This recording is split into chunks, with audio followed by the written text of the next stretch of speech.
Okay, so let's continue. So another thing that about the measurement technique will be about the time. So we have measured some dimension last time, like length and volume. Then how about time? Time will be something we used it to describe a lot of things. For example, like motion, to calculate the speed, you need to take the distance over time.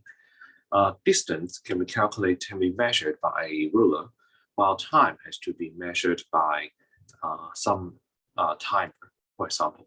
So for example, if I am using, let's say, a timer,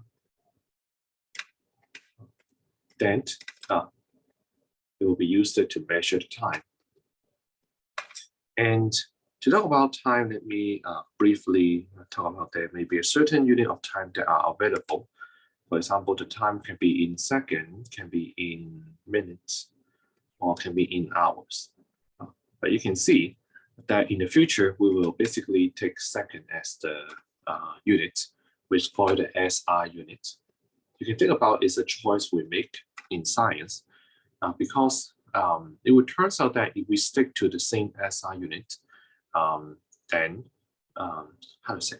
So at this point, we don't see it, the advantage of using that first. Maybe you just take it like, oh, I will choose second to measure the time in the future. And when we learn more and more, you will see that that essentially will be a great advantage for you. Now, then talk about time and timers to measure this, then we will have to look at some kind of measuring technique. This kind of technique, there's multiple names for it, but let's take this as examples. So let's say suppose your teacher has prepared you about measuring the period of a circular motion of a certain object. Let's say you have a mass here, and this mass will undergo a circular motion like this. So let's say your teacher is holding like this, and then the corresponding time taken to complete whole cycle, we call it the time period. You write down the full definition. Time taken to complete one cycle.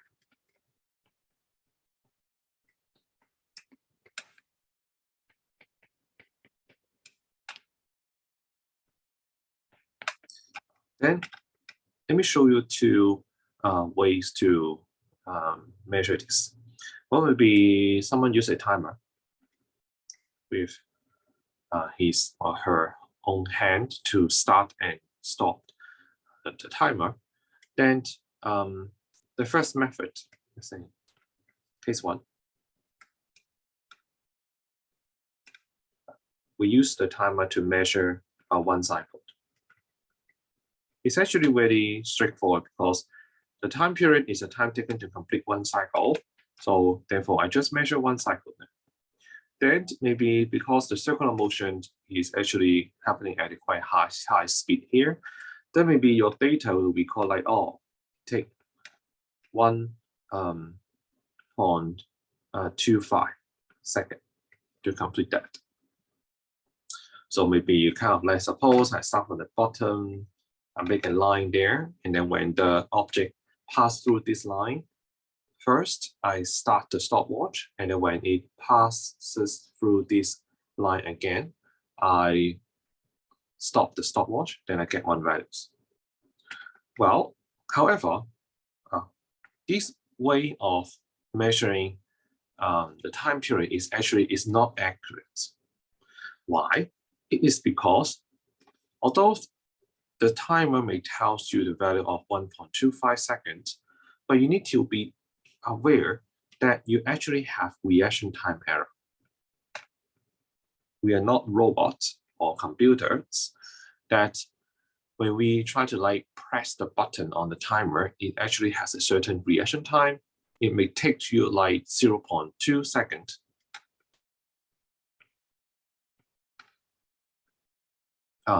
To handle that. So therefore, in this case, when you compare your reaction time with your data,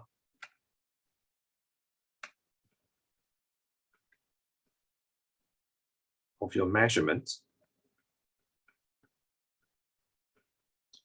This is 0.2 divided by 1.25. Then you will see that actually the reaction time is quite big when you compare to your measurement, which is almost like 16%. This is a rough estimation, but at least this tells you that 16% of your data recorded of 1.25 actually may comes from your reaction time. That is not good. In this case, we say there is a high uncertainty.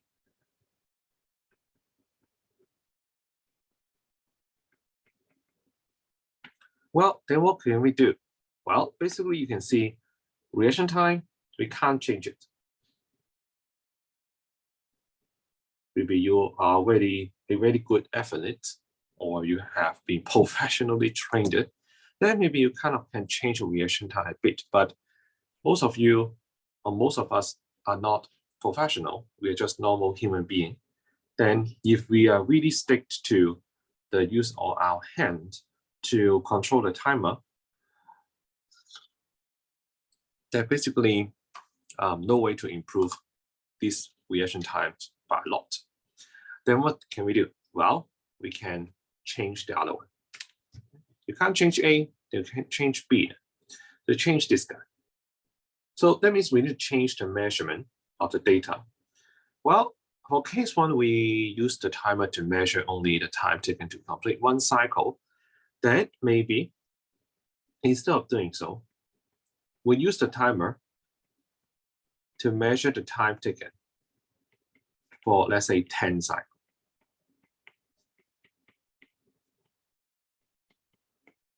You get the result of your data. And this time you get like 13.5 seconds. And then now, again, we can have the same reaction time as an estimation of 0.2.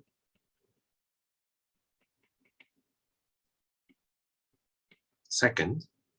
Then the same calculation you happen here. We now give you a much smaller value.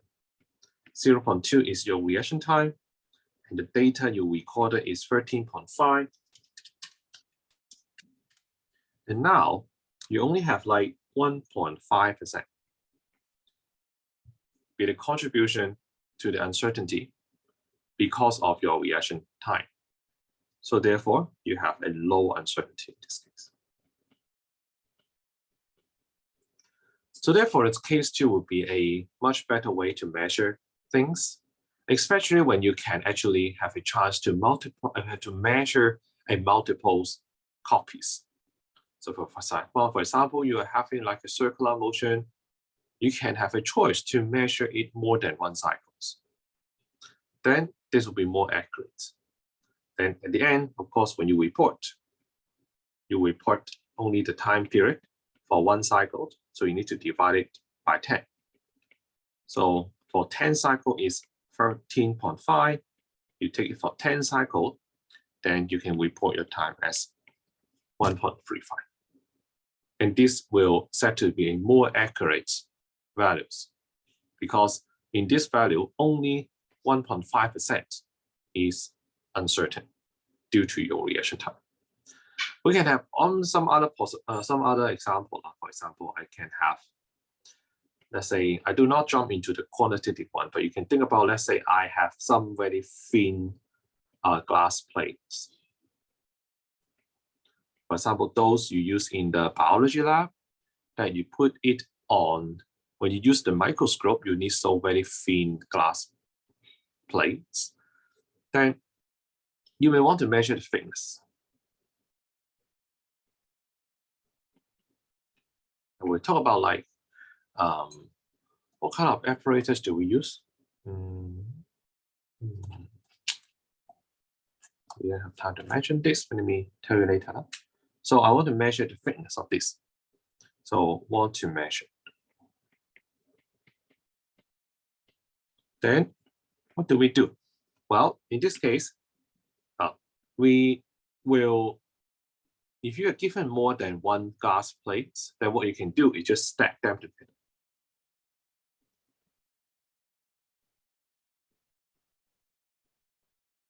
Let's say you stack 5 or 6 of them. 1, 2, 3, 4, 5, 6, 7, 8, 9, 10.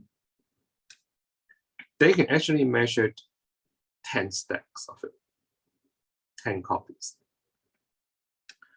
They will get the values to be the record. You record the values of let's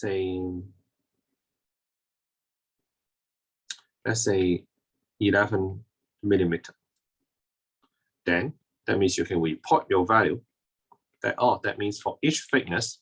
So this is for 10 copies. Therefore, 1.1 millimeter for 1 copy. So this is the same thing. Instead of having the time to duplicate itself 10 times, we use the thickness here to duplicate itself 10 times. Well, I think talk about this, although it's not technically written in the syllabus, or we actually like teach you much later, but I can actually also tell you about this, which is the use of so-called micrometer. Okay. For example, sometimes you really want to measure something very small.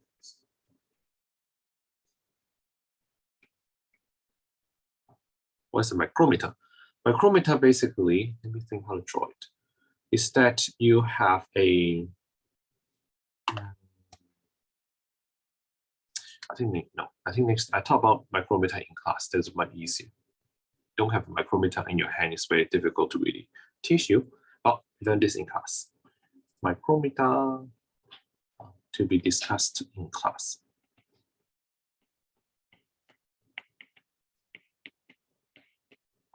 Some people may also read the textbook and then tell me, oh, there is something called vernier caliper.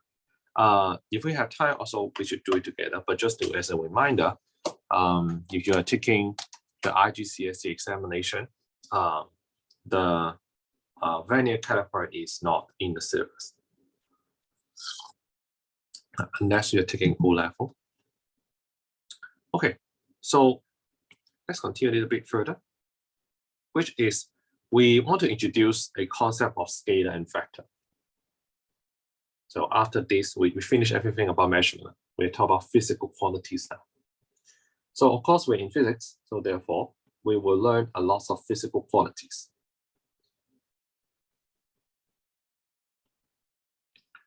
You can just really think in quality just means some variables, some symbols to be found in the equation.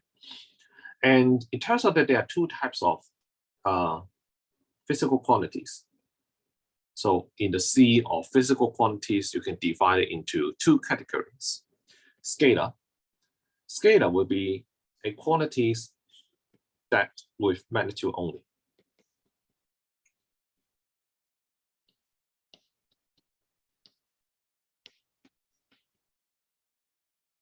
So here, magnitude, you can just take them by size or just a number attached to it. While the other category will be factor, and they are quantities that have both magnitude and direction.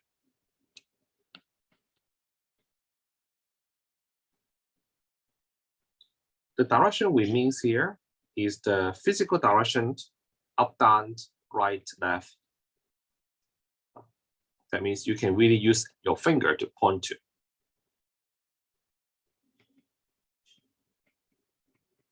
Not something like increasing or decreasing. Well, while quantity, the term quantity, you can just really take it like a piece of information. If you do not, if you find the term quantity too technical, you can just think about a piece of information. So I don't want you to have a really bad impression about this kind of fancy terms. You can just really take it like a terms you can really apply in daily life. Quantity is just a piece of information. For example, I asked you what the room temperature is. Well, your answer to this question will be a piece of information. Let's say 23 degrees Celsius. Then 23 degrees Celsius as the room temperatures. This piece of information has a number in it, 23.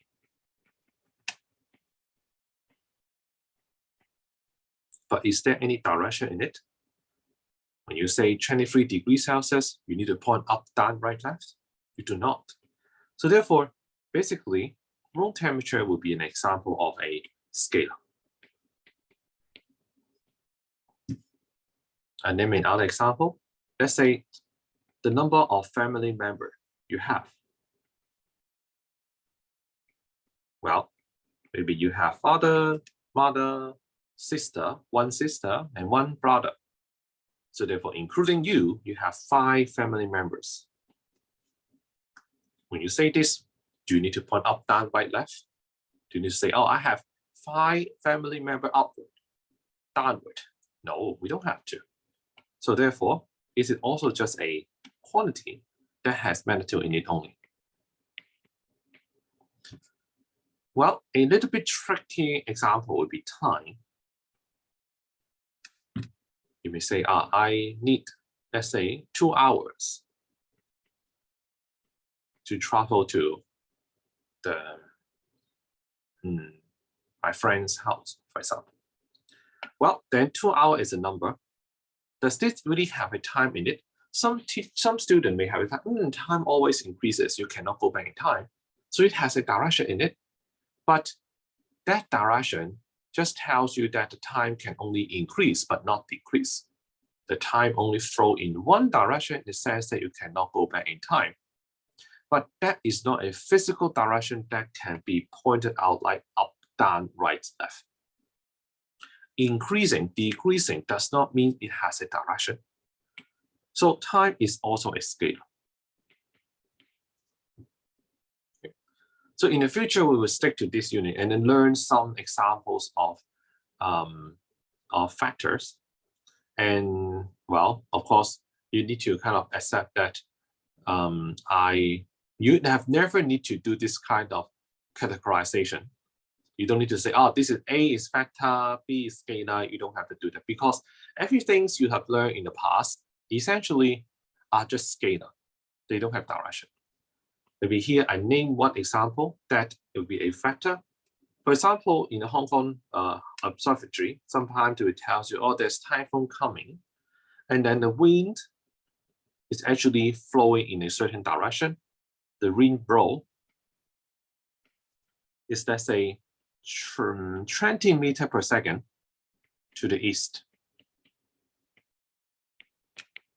Then in this case, you see there is a magnitude in it. And then you see there is a direction in it. So therefore, when the Hong Kong Observatory report this value to you, then it means that this is a vector.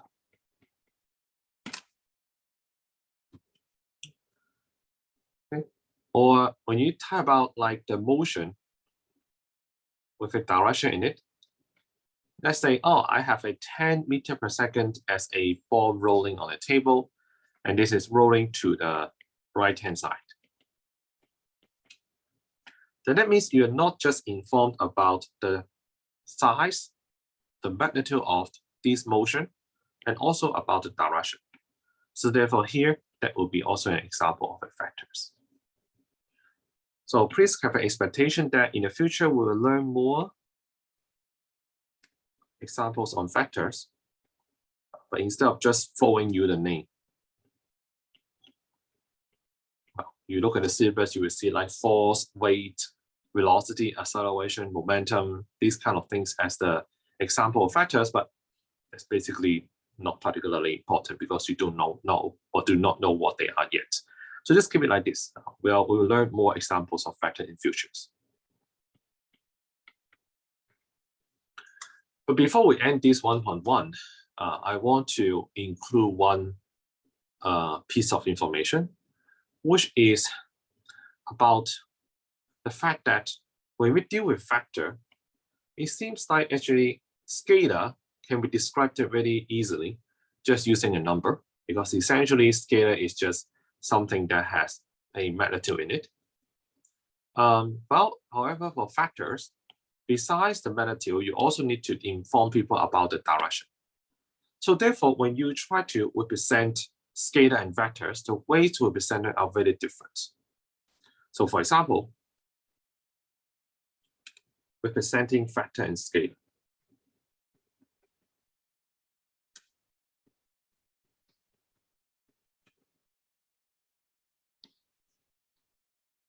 So scalar essentially just the numbers. So therefore, you just represent it by a number, as if you're doing mathematics.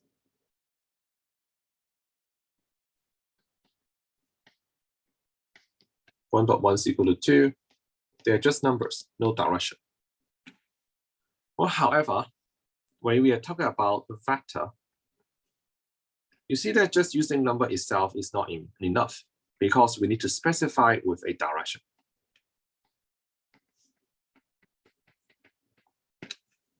Then, this is something that we didn't deal with it in mathematics before. Before, mathematics never deal with direction in the past. For example, you cannot say up plus right equals to 3. It doesn't make sense. You can just add number or subtract number, but you can never add direction or subtract direction or multiply direction or even dimension. So therefore, what to do here is that we need to learn a new rule about how to deal with this number. And the trick is actually quite simple. What we're doing here is essentially just representing vectors as arrow. So therefore, here we say that mathematics can't deal with it.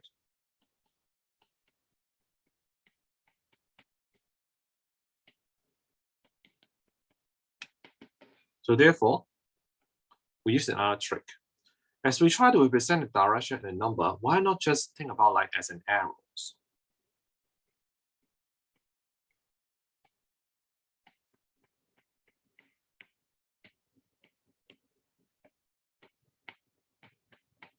For example, let's say I want to discuss a wind speed with a specified direction at 30 meters per second to the north. So north tells you about a direction. Well, 30 meters per second gives you the magnitude, the size of the number. So what we can do is just basically take a scale. For example, we take a scale like this to be, let's say, 10 meters per second. Then I just represent this piece of information as an arrow with 30 meters per second as the length, while the direction of the arrows tells you about the direction to the north. So therefore, these two are equivalent. There are two equivalent ways to represent a vector.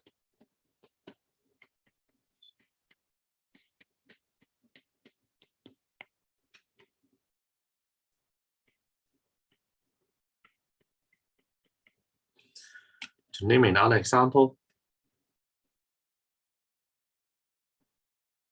let's say forces.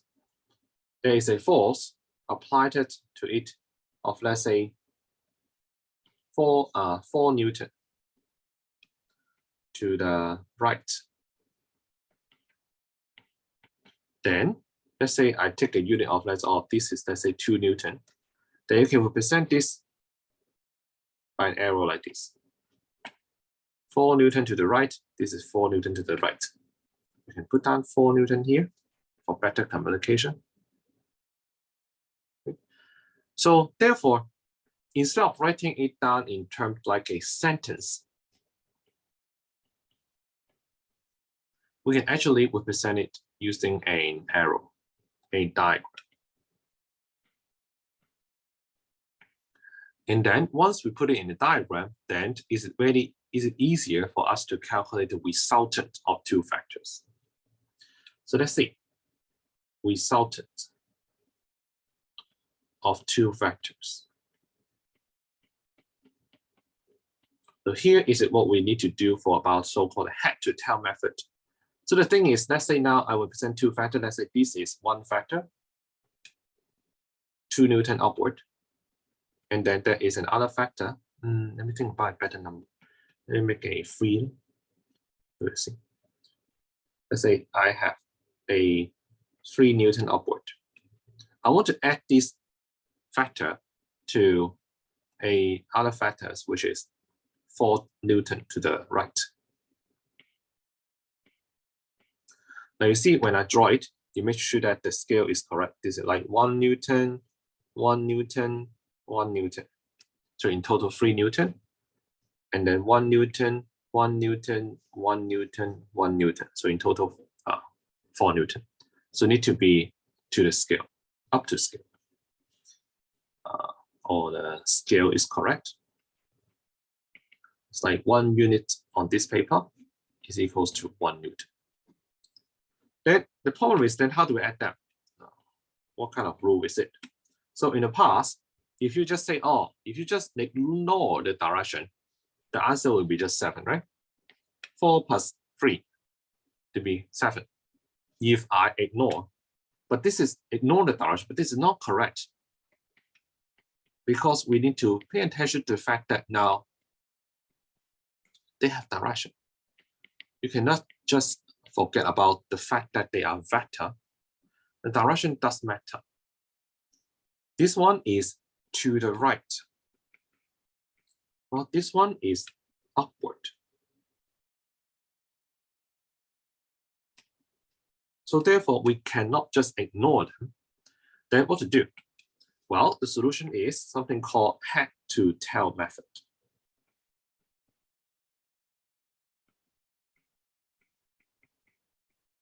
What does that mean? Well, let me copy these two diagrams. Essentially, what happened is that, let me erase this line, erase this line, erase this line.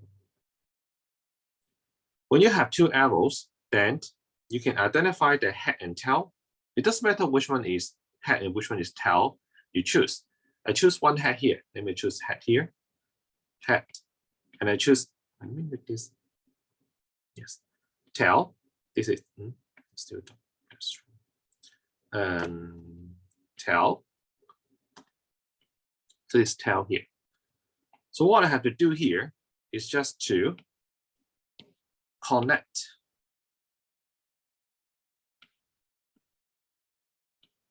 the tail of one to the head of the other, like this. The head to tail method, we combine these two to make something like this. Then when you after do this, then you pretend that these two arrows are like the instruction you tell a robot to move.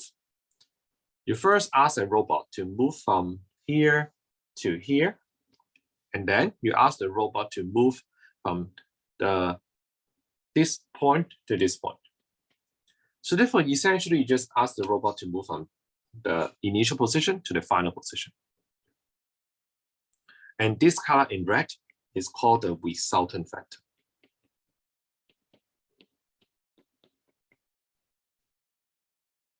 Well, then now you can take out a ruler and then measure it. And then find out that, oh, this will be just 5 Newton. Or for those students who are mathematically oriented, they have already been identified that actually this is just a right angle triangle. If this is 4, this is 3, this is plus 3 square plus 4 square square root. Because of the Pythagoras theorem, this is like A, this is like B, this is like C, that C squared equals to A squared plus B squared. So this is so-called head to tail method. So here I introduce a formalism to you first. You may ask with so many questions asked like, oh, why do I want to study resultant vector? Why not just give me 3 and 4? Why do I need to need 5 Newton? Well, it's of course it's to be useful, but here for the very, very first session here, I just teach you the skill of how to really make or deal with factors.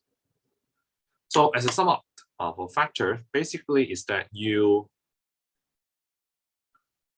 are informed that in the future, you will learn many physical quantities. Some of them are scalars, some of them are factors. Essentially, the spirit is factors carry magnitude and direction. And then, since they carry direction, how do we do the mathematics? How to do the calculation? Because we never learned how to like multiply up and down. We never did that. So therefore, we need to learn a method of how to really represent a factor. First of all, the way is we just use an arrow to represent that. Because the arrow is a really good thing, because the length of the arrow will tell you the magnitude, while the direction of the arrow will tell you the direction. Once you do that, then we can know how to combine two factors by adding them together. Well, in the future, I may teach you how to subtract vector, but we will not deal with how to multiply or divide vectors. No, we only learned how to add or subtract vectors. Most of the time, just add factors. And how to add factors, there is a way we call it head to tail method, which is you connect the head of one vector to the tail of another vectors. When you do that, then the corresponding resultant vectors will be obtained, pretending that these vectors are just instruction to a robot to move. Then the final movement of that robot will be the resultant vector. And then here we will deal with only the case that about factors that are of right angle. This is stated very clear in the syllabus. But this method also applies even though these two factors are not at right angles. So no need to worry about that. So just this will be the case. Let me extend this even further to tell you how powerful it is. Will be, let's say this time I need to add this factor to this factor to this factor, and then to, let's say, this factor. Wow, I have 4 factors to add. Then what to do? Just head to tail. Make sure that you respect the scale. Do I need to copy once more? Okay, just copy one more here. So what to do? Essentially, head to tail. So I start with this one, head to tail. And then here, head to tail. And then here, head to tail. Whoa. Okay, so something like this. So therefore, that means you're asking the robot to start from here, and then it walk to, it walk to here, walk to here, walk to here, walk to here. That means essentially, you just ask the robot to move from here to there. Then this will be your result.